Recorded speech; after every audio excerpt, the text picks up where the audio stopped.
When you're looking for a recommendation, do you just flip open to a random page in the phone book, or I guess today, whatever the first recommendation from ChatGPT is?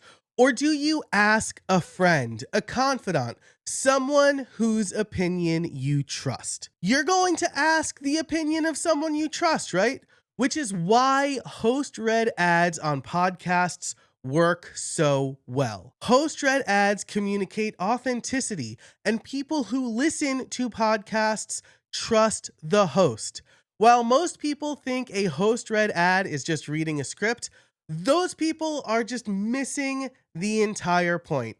And so today I'm going to show you how to turn authentic product recommendations into real revenue without alienating your audience. You're going to leverage the trust that you've built into recommendations for products that will actually serve your audience. Hey, everybody, my name's Joe Casabona. I'm the evangelist here at RSS.com, and our goal is to help as many podcasters as possible grow and monetize their podcast. And today I'm going to show you a great way you can do that through host read ads. So first, let's actually get into what is a host read ad. Okay, so a host read ad is an authentic product recommendation read by the podcast host. So if you are the host, you need to actually do the read. It's going to be a personal endorsement integrated naturally into the episodes, which is different from the pre recorded sponsor messages. And this is built on trust between a host and an audience. So you, as the host, you're going to read the ad, you're going to write the copy, you're going to talk about how important this product or service is to you, because this is the most important thing. It's not just some random voice telling you about a product. You are telling your audience how this product has helped you. And now I will say here that there are varying statistics on the efficacy of host read ads, but some say that they work up to 60% better than traditional ads or ads that are not read by the host. And it makes sense, right? Someone you trust is telling you about a product, and they're doing it hopefully in a natural way.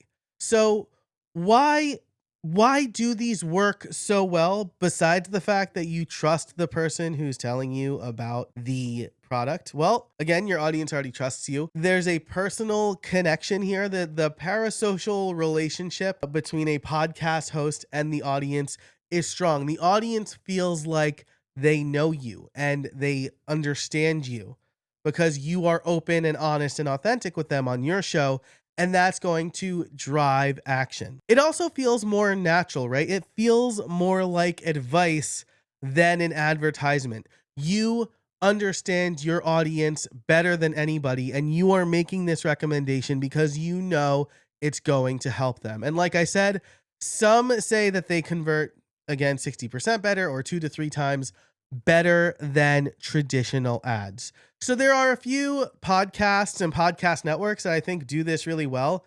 Relay over at relay.fm is one of them. Particularly the Pen Addict, I think, does a really good job. There's really good banter between the two co-hosts over the ad, and one will do like the traditional talking points, and then the other will usually talk about how they are using the product or how the product has changed the way that they work, which is that's really the key here, right? Is that it's not just, hey, buy our car or drink Coca-Cola. It's, hey, I'm recommending this product because I use it and it's great. And I think it'll be great for you too. Some bigger podcasts, I think, do this really well. How We Made Your Mother does a pretty good job of this. It's like really clear that it's kind of like a scripted thing, but it does feel more natural. And the Lonely Island Seth Meyers podcast, because that show is just chaos in general, and like even the ad reads are a little bit chaotic. So even though it's clear that they're reading an ad, which we'll talk about later, I think they do a really good job of integrating it and recommending it. And all of these ads generally follow the same kind of formula here. So here's the formula that I think would do really well for you to do a well done host read ad. First, there's the personal story, right? You want to share your actual experience. Then you want to identify a problem. What pain point does the product solve? You want to present a solution, which is how the product or service is going to help with this problem that you've identified. You want to talk about specific benefits, so real results, not just features. And again, maybe how it's changed you, tie it back to the personal story. And then you want to have a natural call to action. And we'll spend time later talking about what makes a good call to action. But here's an ad read that I will do, that something that could fit into my podcast. This isn't for a real product or anything. It's for a class of product, but it's not for a real product. So let me do this ad read for you. This episode is brought to you by Screen Blocker. Let me tell you, recently my wife and I took our 3 kids to Disney World, and we had a really strict no screen policy while we were in the parks. We were paying all this money to be in this amazing place, and the last thing we wanted to do was be consumed or distracted by our screens. Now, that was easy enough because we just didn't let our kids take their iPads or devices into the parks with them, but my wife and I still needed our phones. So how would we solve this problem?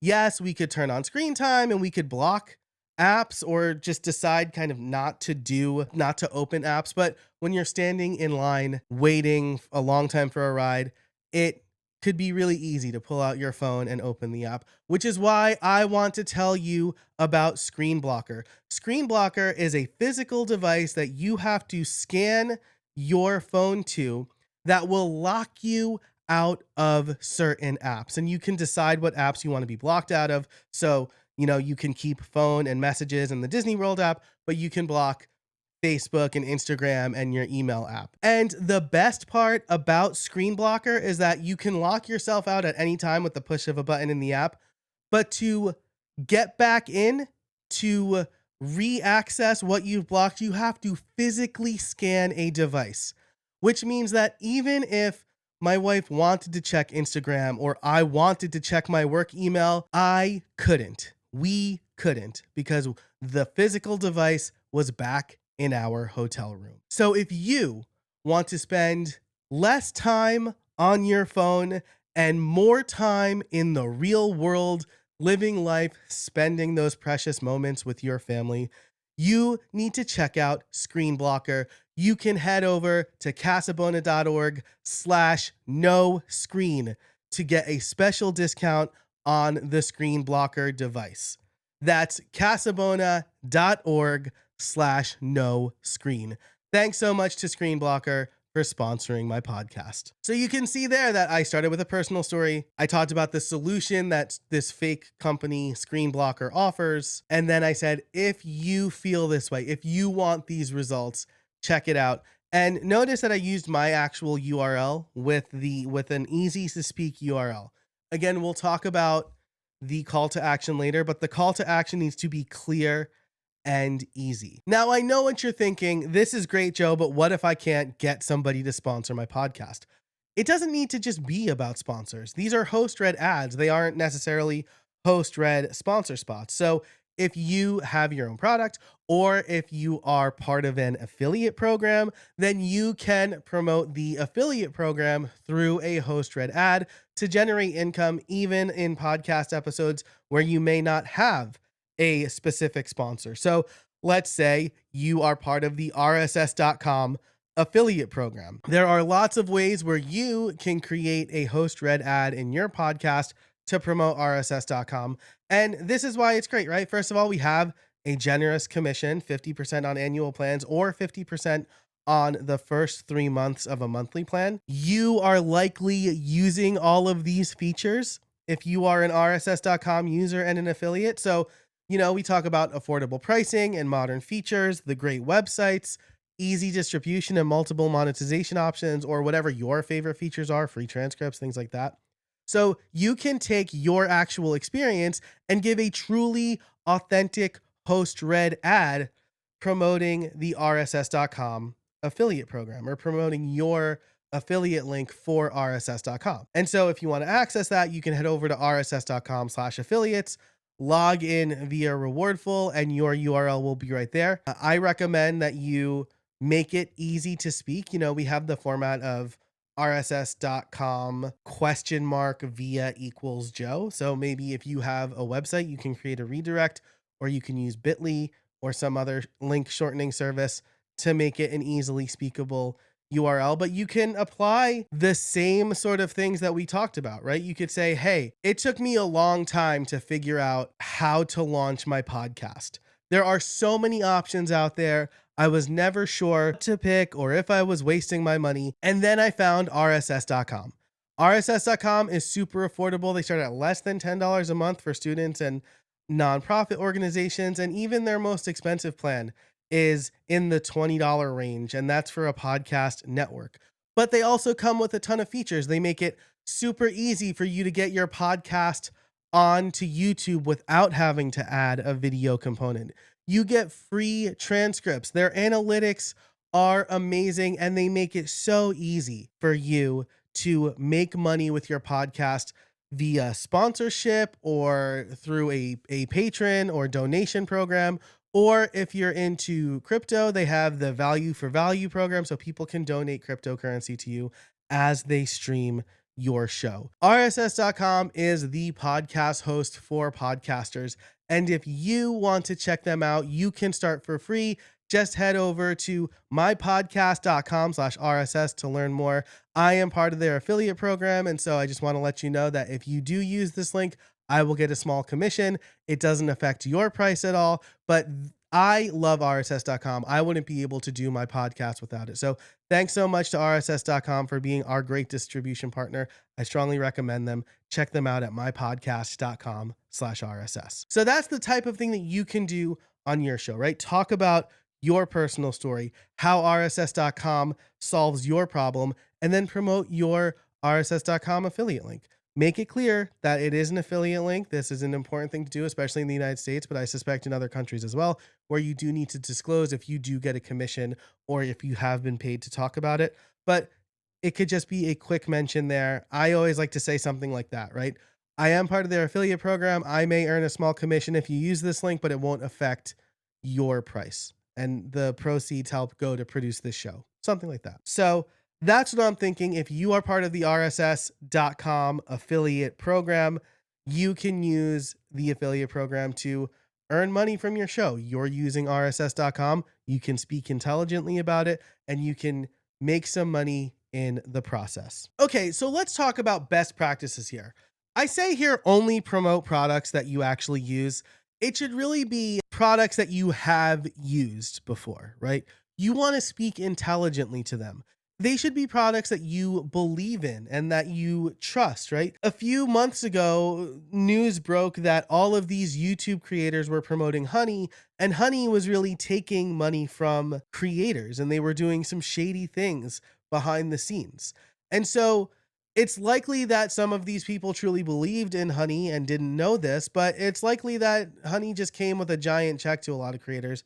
And so they decided to talk about them sight unseen, just they had a good promo and they offered the right price. So you want to make sure, because your audience trusts you, that it is a good product, that you can believe in it, and that it's a good fit for your audience. That is number one, because degradation in the trust between your audience and you is an absolute show killer. You also want to make sure to keep it conversational and natural, right? Notice in my example, I didn't say this episode is brought to you by Screen Blocker. Have you been on your phone too much? Do you want to be on your phone less? No, I told a real story. That was a real story. I did take my kids to Disney World a few weeks ago, and we did use our phone less. And I did use a product similar to the thing I described. So you want to keep it conversational and natural because you are making a recommendation to your audience. You want to place the ad strategically, right? So pre-roll usually gets skipped. There are even some apps now that will just automatically skip the first 2 minutes of a podcast. Post-roll, people are gone. So mid-roll works best. You want to find a good break in the conversation too, right? There are some things that I've experimented with as a podcaster is doing it baked in, right? Where I just, in the middle of a conversation, I did the ad read. And then there are times when I pre-recorded it. It was still a natural host read ad, but I dropped it in the middle of a segment. And you know what? The ones that were actually baked in, just read in the middle of the conversation, did a lot better because they felt natural and they were placed strategically. And I didn't do it in some weird break where I could fit the ad in. So you want to make sure to place it strategically and doing it while you're actually recording the episode. There's a big benefit to that. The drawback is you do need to plan it because you want to read it while you're recording. Whereas if you're going to drop it in later, you can drop it in basically at any point, at least up until you publish the episode. But placing it strategically will go a long way in conversion. You also want to limit the frequency. I write 1 to 2 per episode max. The general convention I have is 1 per every 10 minutes, right? So if you have a 20-minute episode, like, yeah, 1 to 2 max. If you have an hour and a half long episode, like 4 or 5 is fine, right? You don't want to make it sound like the show is mostly ad, right? I've listened to podcasts where it's a 5-minute show and half of it was an ad. I stopped listening to that show. Like, if you're going to talk more about the product than the actual content I'm here to hear, like, that's not great. And so you do want to limit the frequency, 1 to 2 max. I've had 3 in my hour-long episodes. You want to find the right balance. You don't want it to sound scripted or salesy. We talked about that already, right? When you're reading something, it's hard to not put on like an I'm reading voice, but you want to sound natural, which is why you integrate the personal stories. If you're doing a paid sponsorship, like, yes, brands are going to want to have specific talking points, but if you can integrate them into your personal story, that's going to sound a lot more natural. And then, similar to the limit frequency, don't oversaturate your show. There are some podcast networks that just like 3-minute long ads every 7 to 10 minutes. And that is a lot. You don't want your audience to feel like you're only putting out this content to make money. And when you have way too many ads, that's exactly what's going to happen. That's kind of the best practices. I'll also say, like, when you're trying to figure out what to say, like, some people can't speak off the cuff. And I get that, especially when you're trying to remember everything. I would try to avoid fully scripting a host read ad. Some people can do it really well. I can't. It definitely sounds like I'm reading when I'm reading. Some people can read and make it not sound like they're reading. I'll usually have an outline, right? I'll try to have an outline of the talking points I want to hit and the story I want to tell. But like, if I do have this episode is brought to you by blah, blah. Have you ever had this problem that blah, blah solves? Well, blah, blah solves it, right? That sounds too much like an ad. Whereas, again, if you look at something like the Lonely Island and Seth Meyers podcast, it's usually that you can tell the guys are hitting the talking points, but they're also just kind of casually talking about the product. It doesn't feel scripted. And of course, you really want to, if you're going to script anything, I would say script the call to action because you really want to nail that. So here's what I recommend. Make it easy. You want to have an easy URL. Casabona.org/RSS. My podcast is called The Streamlined Solopreneur. It is streamlined.fm. And so all of my sponsor or host read ads have a URL. It is streamlined.fm/whatever because everyone is familiar with that URL. So you want to make it easy to speak on the show for people who are listening. You also want to make sure that you put it in the show notes on your website. And if you do a blog post, include it in the blog post as well. You want to make it as easy as possible for people to find it. So make sure to use that effective language. I'll usually say something like, to learn more, you can go to casabona.org/RSS. I also have a link in the show notes. You'll find the discount code there. Thanks so much to Screenblocker for partnering with me, right? But that effective language is, here's the URL. By the way, if you're not going to remember this because you're in the car or something, it's also in the show notes. So be sure to check it out there. And similarly, you want to have multiple touch points, right? You want to mention it verbally, usually a couple times. I will say, head over to casabona.org/RSS or casabona.org/no screen to learn more. Again, that URL is casabona.org/NOSCREEN to learn more. And then have it in the show notes. I'll usually put host read ad links or sponsored links after the main description before the rest of the show notes. I'll also put the logo on my website. So I'll include an image on my website of the sponsor's logo or a link and just make it really clear, make it easy as possible for your listeners to take that action. Because ultimately, you don't know how your audience is going to consume your content. And you want to make sure that no matter how they're doing it, they convert. Whether it's a sponsor and you want you want as many people to convert for your sponsorship as possible, or if it is for an affiliate program and you get that commission, right? You want to drive as many people as possible and make it as easy for them as possible. Now, the last thing I'll say here, I alluded to this, but you have to disclose, right? At least in the United States, you are required to disclose when you are getting paid for mentioning a brand or a company, or if you are getting an affiliate kickback or a commission for the link. So I will always start with this episode is sponsored by, or if it is for an affiliate program, I'll include, go to casabona.org/RSS. I am an affiliate for RSS.com and I may get a commission if you use my link. That won't affect the price for you at all. I have had sponsors tell me, which means that they don't want me to disclose during the ad read that it is an ad. They don't want any background music behind it, because that's something else people will do.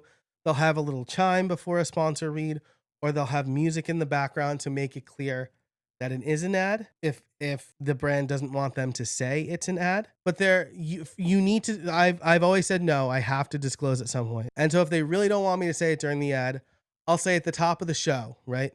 Today's episode is brought to you by Screen Blocker. You'll learn more about them later in the show, right? And then at the end of the show, I'll say thanks so much to or I'll say at the end of the ad, thanks so much to Screen Blocker for partnering with me on this episode. So you want to make sure that you disclose, because again, first of all, it's about trust, but there's also a legal requirement. So disclose it, be clear. The audience should know it's a paid relationship. Stay honest, right? Only promote what you generally recommend. You can, especially if you are talking about similar products over the course of a year, you really want to avoid language like this one is the best one, right? Because if you say, oh, product A is the best, and then 6 months later, product B is the best, and they're similar products, the audience will remember that. Your audience will remember that, and they'll wonder if you're just saying they're the best because you got paid to say they're the best. So you always want to avoid stuff unless there is one best, right? But if you're going to say something's the best, it better be, in your eyes, the best. So, you could always say it's the best for these purposes, or if you are a this, then these are the best, right?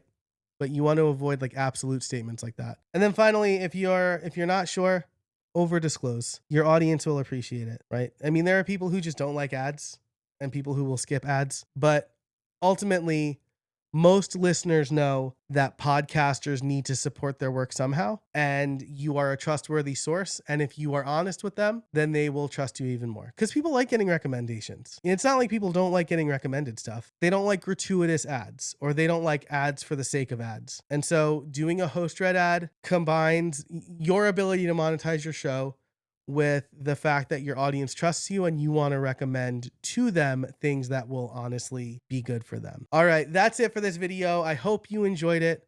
If you have any questions about host read ads, leave them in the comments below. If you want to join the RSS.com affiliate program, if you're not already part of it, you can go to rss.com/affiliates. My name's Joe Casabona. I'm the evangelist here at rss.com. Our goal is to help as many podcasters as possible launch, grow, and monetize their show. Thanks so much for watching. And until next time, I'll see you out there.